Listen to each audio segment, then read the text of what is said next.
Welcome back. Panelists here. Washington Post columnist Eugene Robinson. Peggy Noonan, columnist for the Wall Street Journal. NBC News correspondent and host of MSNBC Live, my friend Katy Tur. And David Brody, chief political analyst for CBN News. Welcome all. So, trying to figure out what this poll is showing us today in our new NBC Wall Street Journal poll. And let's put this sort of put it in a little bit of historical context here. Presidential job approval connected to seats lost in the first midterm. We go back. Here's President Trump sitting at 47%. That seems to be an improvement for him. Yeah. But what would 47% job rating mean in the past when it comes to a midterm result? Well, President Obama had exactly that, a 47% job approval rating in 2010. His party lost 63 seats. Bill Clinton in 1994, in this same period of time in October, had a 48% approval rating and lost 54 seats. So, Peggy Noonan, should Republicans feel better or worse this morning when they look at the NBC News Wall Street Journal poll? I think they should feel as confused as everybody else. The good news for Republicans is only 6 months ago, I think we were all talking about a blue wave that we knew was coming and was going to be very significant. We're not quite talking that way anymore. It looks kind of more interesting and complicated and state by state. The continuing mystery that is not a mystery is how a president and an administration can have what is essentially peace and prosperity or economic growth and no new wars and still be struggling to get to 50%, which in the approval polls, which if you can't is a drag on all of your people. It just is the central fact, I think, of the coming election. You accept standard political gravity, and I don't think you can do that with Donald Trump. And I do think that there is an argument to be made for people telling pollsters one thing but believing another thing. And I think that people should be wary of this going forward. I mean, it just feels a lot, and I hate to be Debbie Downer for Democrats or for Republicans or for anyone, or for the standard messaging, I should say.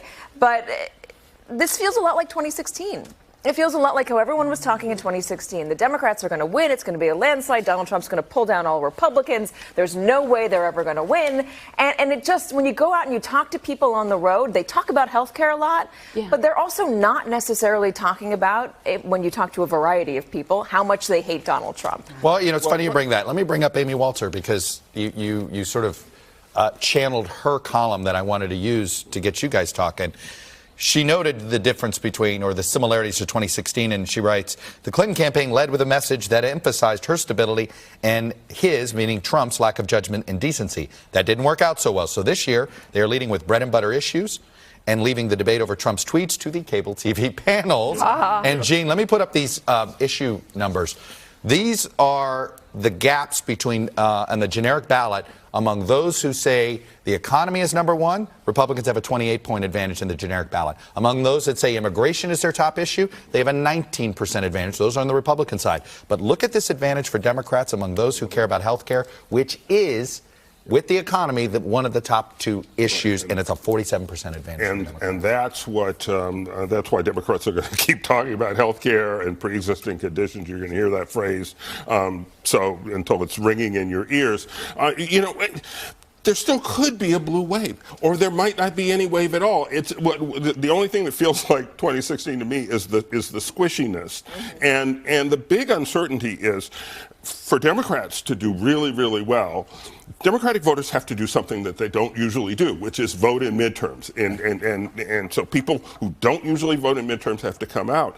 For Republicans to hold on, they actually have to do the same thing. Even though Republicans do vote in midterms, the Trump base is not made of, the hardcore base is not those regular voters. He brought out people who don't often or usually regularly vote, and they have to come out of the midterm. That Trump base has been fired up, obviously, since the Brett bounce, as we've been talking about. There's no doubt about it. Anecdotally, my sources on the ground telling me all the time. For example, North Carolina, a state that doesn't have a statewide election, 80 folks, after those Kavanaugh hearings, 80 folks that were not registered voters at all, independents, went ahead and registered with the Republican Party. It's anecdotal. The point is that is a kind of an interesting story to kind of get you a sense of that Brett bounce. Now, I'll say this. I think we put up the economy, immigration, all the anger is the number one issue on both sides. And with Donald Trump, and I will say this, that the Democrats had the anti-Trump venom going for them. They had the super soaker, if you will.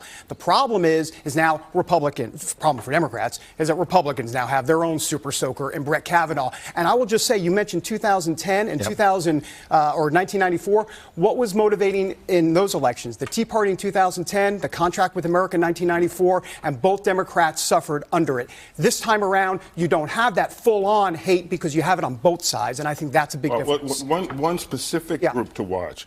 If you remember the special election in Alabama, black women voted in huge numbers, and we just people I know down there before that election, I just heard stuff I hadn't heard of before in terms of organizing, activity, enthusiasm for elections. I would watch that particularly throughout the South, in a state like North Carolina, South Carolina, in Georgia especially, where there's a big governor's election. I would watch that group. You know, Peggy, I want to point out one other thing. One of the missing pieces of analysis in 2016 that we didn't surface in time, that I think would have helped us understand the election better, which was where people were leaning that didn't like both Clinton and Trump.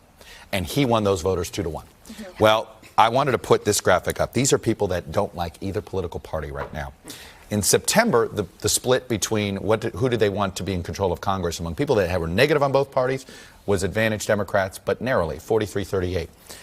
Look at this number here in October. Among those that are negative on both, it is suddenly an open break here towards the Democrats, 59-17. That's what we saw with Donald Trump, Peggy. It was narrow in September. October came, and the ones that were negative on both broke heavily towards Donald Trump. What does that tell you? And now it's breaking heavily towards the Democrats in general, yes, towards that kind of thing. I don't know exactly what it means. My sense in this campaign, in a way to bop off something you said, Katy, is that there are a lot of different local issues coming up that have something to do with the overall trend. I'm also wondering if issues like Dick Durbin mentioned, he started saying those Republicans are going to cut your Social Security, they're going to cut your Medicare, cut your Medicaid. That's something that's going to be coming up. So, and many people who had supported Donald Trump were don't touch my Social Security, Medicare, Medicaid. So maybe a little bit of that is going on. I've had anecdotal evidence from some Republicans who say they're nervous that some Trump voters may vote Democratic because they trust Donald Trump. That's who they trust, and they want to have, you know what, punish the Republicans. And they don't really like the Republican Party or Republican GOP. But that's Senate why Donald Trump is going out in the campaign trail and making it all about himself. Why he's saying, I'm at the top of the ticket, even though I'm not at the top of the ticket. If you don't vote for Republicans, you're not voting for me. He's making it about Trump. Hey, NBC News fans, thanks for checking out our YouTube channel. Subscribe by clicking on that button down here, and then click on any of the videos over here to watch the latest interviews, show highlights, and digital exclusives. Thanks for watching.